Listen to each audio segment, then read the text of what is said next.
नमस्कार दोस्तों, मैं विकास त्रिवेदी आपके अपने यूट्यूब चैनल विकास स्टडी सर्कल पर आप सभी का स्वागत करता हूं। दोस्तों, हिस्ट्री की क्लास में हम लोग भक्ति एवं सूफी आंदोलन के बारे में जानकारी प्राप्त कर रहे थे और जिसमें कल की क्लास में हम लोगों ने गुरु नानक, गोस्वामी तुलसीदास, मीराबाई, रामानंद और कबीर इन सभी के बारे में विस्तृत तरीके से जानकारी प्राप्त की थी। और उसी क्रम को आगे बढ़ाते हुए आज का हमारा टॉपिक है भक्ति आंदोलन एवं सूफी आंदोलन से बनने वाले महत्वपूर्ण प्रश्न। दोस्तों, ये प्रश्न हमारे सभी एग्जामों की दृष्टि से बहुत ही महत्वपूर्ण है, तो वीडियो के साथ अंत तक बने रहिएगा और वीडियो को ज़्यादा से ज़्यादा शेयर करें, लाइक करें और चैनल को सब्सक्राइब जरूर करें। दोस्तों, शुरू करते हैं आज का अपना टॉपिक भक्ति एवं सूफी आंदोलन से बनने वाले महत्वपूर्ण प्रश्न। दोस्तों, हमारा सबसे पहला क्वेश्चन है, भक्ति आंदोलन का प्रारंभ किसके द्वारा किया गया था? दोस्तों, भक्ति आंदोलन का प्रारंभ किसके द्वारा किया गया था? तो हमारा राइट आंसर हो जाएगा अलवार एवं नैनार संतों के द्वारा। अलवार एवं नैनार संतों के द्वारा भक्ति आंदोलन का प्रारंभ किया गया था। उसके बाद अगला हमारा है कि कबीर किसके शिष्य थे? दोस्तों, कबीर किसके शिष्य थे? तो संत रामानंद के शिष्य थे कबीर। उसके बाद अगला हमारा है कि बीजक के रचयिता कौन थे? दोस्तों, बीजक के रचयिता कबीरदास जी थे, बीजक के रचयिता।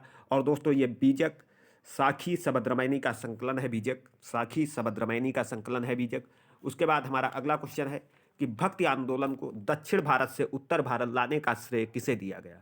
तो दोस्तों, भक्ति आंदोलन को दक्षिण भारत से उत्तर भारत लाने का श्रेय रामानंद को दिया गया है। कल की क्लास में भी हमने ये क्वेश्चन बताए थे दोस्तों। उसके बाद अगले क्वेश्चन पर चलते हैं दोस्तों। अगला क्वेश्चन हमारा है कि कबीर एवं धर्मदास के मध्य संवादों के संकलन को क्या शीर्षक दिया गया है? कबीर एवं धर्मदास के मध्य संवादों के संकलन को क्या शीर्षक दिया गया है? तो हमारा राइट आंसर हो जाएगा अमर मूल। अमर मूल दिया गया है दोस्तों। उसके बाद अगला है कि दक्षिण भारत में शिव भक्त संतों को क्या कहा जाता था? दक्षिण भारत में शिव भक्त संतों को क्या कहा जाता था? तो हमारा आंसर हो जाएगा नैनार। नैनार। और दोस्तों, हमने आपको बताया था कि दक्षिण भारत में भक्ति आंदोलन का विकास 63 नैनार संतों ने किया था। 63 नैनार संतों ने।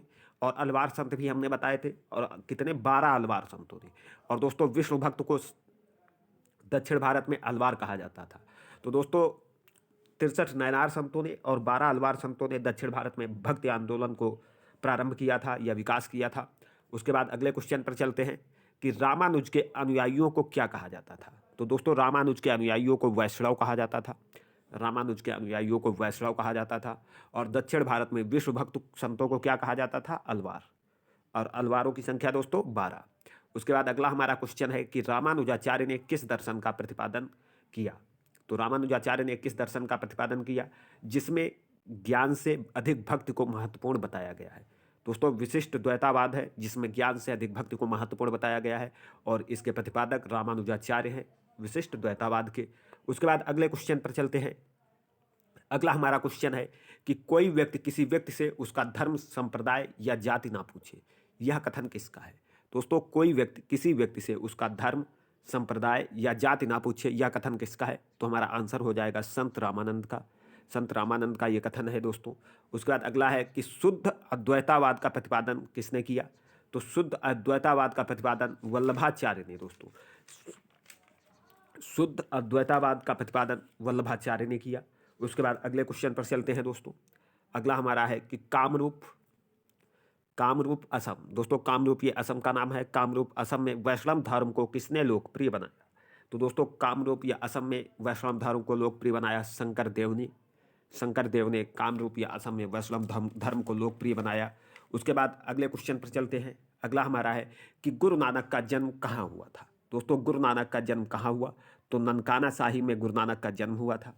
उसके बाद अगले क्वेश्चन पर चलते हैं कि गुरु नानक देव ने सिख धर्म की स्थापना किसके शासनकाल में की थी? दोस्तों, गुरु नानक ने सिख धर्म की स्थापना किसके शासनकाल में की थी? तो सिकंदर लोदी के शासनकाल में।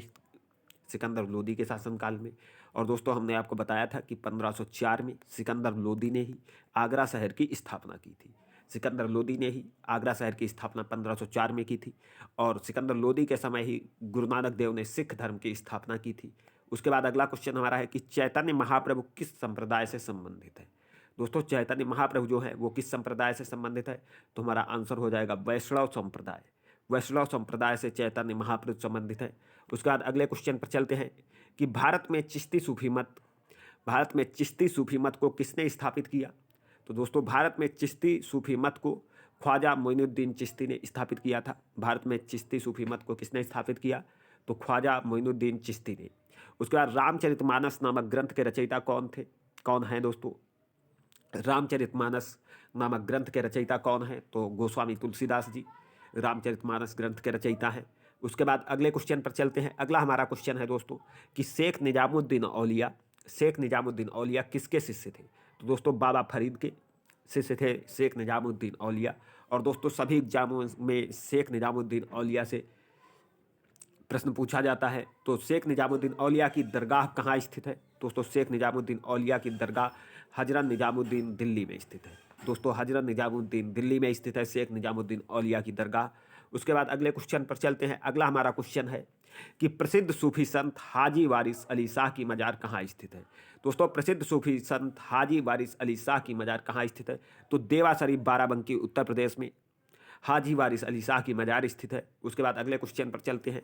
अगला क्वेश्चन हमारा है कि प्रसिद्ध सूफी संत सलीम चिश्ती कहाँ निवास करते थे? तो दोस्तों प्रसिद्ध सूफी संत सलीम चिश्ती फतेहपुर सीकरी में निवास करते थे। उसके बाद हमारा अगला क्वेश्चन है दोस्तों, शेख उल हिंद की पदवी किसने प्रदान की? शेख उल हिंद की पदवी किसे प्रदान की गई? शेख उल हिंद की पदवी दोस्तों तो शेख सलीम चिश्ती को शेख उल हिंद की पदवी प्रदान की गई थी। उसके बाद हमारा अगला क्वेश्चन है कि सूफीवाद सिलसिले में कौन सा सिलसिला संगीत के विरुद्ध था? दोस्तों मोस्ट इंपॉर्टेंट क्वेश्चन है कि सूफीवाद सिलसिले में कौन सा सिलसिला संगीत के विरुद्ध था? तो नक्शबंदी सिलसिला जो था, नक्शबंदी सिलसिला वो संगीत के विरुद्ध था। उसके बाद अगले क्वेश्चन पर चलते हैं। अगला हमारा क्वेश्चन है दोस्तों, किस सूफी संत ने कृष्ण को औलिया के रूप में माना है? दोस्तों किस सूफी संत ने कृष्ण को औलिया के रूप में माना था? तो शाह मोहम्मद गौस ने कृष्ण को औलिया के रूप में माना। उसके बाद अगला क्वेश्चन है कि 12 मासा के रचयिता दोस्तों कौन थे? तो मलिक मोहम्मद जायसी 12 मासा के रचयिता थे। और दोस्तों ये मलिक मोहम्मद जायसी शेर शाह सूरी के समकालीन थे। शेर शाह सूरी के समकालीन मलिक मोहम्मद जायसी थे और 12 मासा के रचयिता भी मलिक मोहम्मद जायसी है। उसके बाद अगला है हमारा कि कृष्ण के जीवन परक प्रेम वाटिका काव्य की रचना किसने की? दोस्तों प्रेम वाटिका के रचनाकार हैं रस खान। और ये दोस्तों प्रेम वाटिका जो है वो कृष्ण से जीवन से संबंधित है। उसके बाद अगला हमारा है क्वेश्चन, निजामुद्दीन औलिया ने भेंट करने से किस सुल्तान से इनकार कर दिया था? तो दोस्तों निजामुद्दीन औलिया ने अलाउद्दीन खिलजी से भेंट करने से इनकार कर दिया था। और दोस्तों हमने आपको जब खिलजी वंश आपको पढ़ा रहे थे तब हमने बताया था कि अलाउद्दीन खिलजी वंश का दूसरा शासक था। और ये दोस्तों इसने शासन किया है 1296 से 1316 ईस्वी तक। 1296 से 1316 ईस्वी तक इसका शासन रहा है अलाउद्दीन खिलजी का। और अगर खिलजी वंश की बात करें तो दोस्तों 1290 से 1320 ईस्वी तक। और दोस्तों दिल्ली सल्तनत का सबसे कम समय तक शासन करने वाला ये वंश था खिलजी वंश, और उसी का शासक था अलाउद्दीन खिलजी। तो इसी से भेंट करने से निजामुद्दीन औलिया ने मना कर दिया था। उसके बाद अगला क्वेश्चन हमारा है कि जो लोग सूफी संतों से शिष्यता ग्रहण करते थे उन्हें क्या कहा जाता था? दोस्तों जो लोग सूफी संतों से शिष्यता ग्रहण करते थे उन्हें क्या कहा जाता था? तो इन्हें मुरीद कहा जाता था दोस्तों। उसके बाद हमारा अगला है कि सूफी जिन आश्रमों में निवास करते थे उन्हें क्या कहा जाता था? तो उन्हें खानकाह या मठ कहा जाता था। दोस्तों सूफी जिन आश्रमों में निवास करते थे उन्हें क्या कहा जाता था? तो इन्हें खानकाह या मठ कहा जाता था।